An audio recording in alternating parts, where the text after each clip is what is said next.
सुप्रभात विद्यार्थियों, आज हम पढ़ रहे हैं समास। समास शब्दस्य अर्थ। समास शब्द का अर्थ, इसका अर्थ है संक्षिप्तीकरण मिति। समास शब्द का अर्थ होता है संक्षिप्त करना। समासस्य परिभाषा, समास की परिभाषा क्या है? समसनं समासः अथवा अनेक पदानां एक पदभावनां समासः। संयुक्त करने को ही हम समास कहते हैं अथवा अनेक पदों का मिला करके एक पद होना समास है। अर्थात यदा अनेका पदानि मिलित्वा एकं पदं जायन्ते तदा स समासः इति कथ्यते। जब अनेक पदों को मिला करके एक पद बना दिया जाता है तब वह समास कहा जाता है। पूर्वोत्तर विभक्ति लोपः। सीतायाः पतिः, समस्त पद बना इसका सीता पति है। सीतायाः पतिः यह विग्रह शब्द है और इसका समस्त पद है सीता पतिः। अस्मिन् विग्रहे सीताया इत्यत्र षष्ठी विभक्ति, पति इत्यत्र प्रथमा विभक्तिश्च श्रूयते। इस विग्रह में सीतायाः पद में षष्ठी विभक्ति है और पतिः में प्रथमा विभक्ति सुनी जाती है। समासे कृते अनयोर्द्वयोरपि विभक्त्यो लोपो भवति। समास करने पर इन दोनों विभक्तियों का लोप हो जाता है, यानी षष्ठी और प्रथमा दोनों का लोप होता है और फिर बाद में बनता है समस्त पद सीता पति। इसी प्रकार सभी जगह हमें पदों को समझना चाहिए। समास युक्तः समस्त पदम कथ्यते।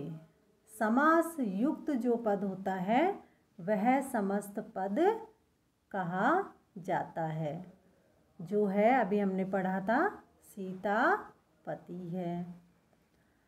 समस्त शब्दस्य अर्थं बोधयितुं यद् वाक्यम् उच्यते तद् वाक्यं विग्रह इति कथ्यते। समस्त शब्द का अर्थ जानने के लिए वाक्य जो कहा जाता है वह वाक्य विग्रह कहलाता है। यथा रमायाः पतिः, यह विग्रह पद है और रमापति यह समस्त पद है। समास के होने पर अर्थ में किसी भी प्रकार का परिवर्तन नहीं होता है। हमने पढ़ा था सीता पतिः, सीतायाः पतिः, तो इन दोनों का अर्थ सेम ही है, यानी सीता का पति या सीता के पति। समास का पहला पद पूर्व पद और दूसरा पद उत्तर पद कहलाता है। जब दो या दो से अधिक पदों का मेल करके बीच को ही कारक संबंधी विभक्ति को हटाकर एक नवीन पद बना दिया जाता है तो उसे ही हम समास करना कहते हैं। जो विभक्ति है उसमें जो कारक चिन्ह आते हैं उन कारक संबंधी जो विभक्ति है उसको हम हटा देते हैं और एक नया पद बना देते हैं। दोनों को मिला करके वही समास करना कहलाता है। यथा जैसे रामम आश्रितः रामाश्रितः। ये रामाश्रितः विग्रह है और रामाश्रितः यह समस्त पद है। जब समास युक्त पद में कारक संबंधी चिन्ह अर्थात विभक्तियों का निर्देश कर दिया जाता है तो उसे समास का विग्रह करना कहते हैं। समस्त पद को जब हम अलग करते हैं और उसमें कारक की विभक्तियों के जो चिन्ह हैं उनको प्रकट करते हैं तब वो क्या कहलाता है? समास विग्रह करना।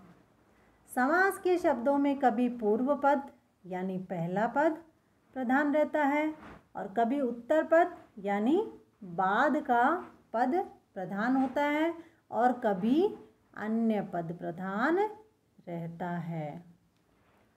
अब आते हैं समासस्य भेदाः। समास के भेद। संस्कृत भाषायां समासस्य मुख्यरूपेण चत्वारः भेदाः सन्ति। संस्कृत भाषा में समास के मुख्य रूप से 4 भेद हैं। समास प्रायशः द्विपदे भवतः पूर्वपदम उत्तरपदम च।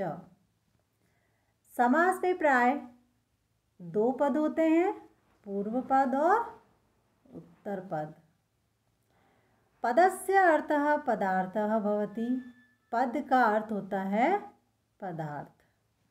यस्य पदार्थस्य प्रधानता भवति तद्रूपेण एव समासस्य संज्ञा अपि भवति।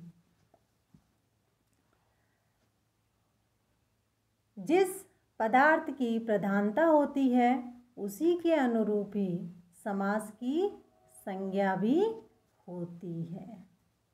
यथा जैसे प्रायेण पूर्व पदार्थ प्रधानः अव्ययीभावः। प्राय पूर्व पद जिसका प्रधान होता है वह अव्ययीभाव समास होता है। उत्तर पदार्थ प्रधानः तत्पुरुषः च भवति और जिसका उत्तर पद प्रधान होता है वह तत्पुरुष समास होता है। तत्पुरुषस्य भेदः कर्मधारय भवति। तत्पुरुष के भेद में कर्मधारय होता है। कर्मधारयस्य भेदः द्विगुः भवति। कर्मधारय का भेद द्विगु होता है। प्रायेण अन्य पदार्थ प्रधानः बहुव्रीहि भवति। प्राय अन्य पद जहाँ प्रधान होता है वहाँ बहुव्रीहि समास होता है। उभय पदार्थ प्रधानः द्वन्द्वः च भवति और जिसमें उभय पदार्थ प्रधान होता है वह द्वंद्व समास होता है। एव समासस्य सामान्य रूपेण षड्भेदाः सन्ति। इस प्रकार सामान्य रूप से समास के 6 भेद होते हैं। संस्कृत भाषा में समास के मुख्य रूप से 4 भेद होते हैं और सामान्य रूप से समास के 6 भेद होते हैं।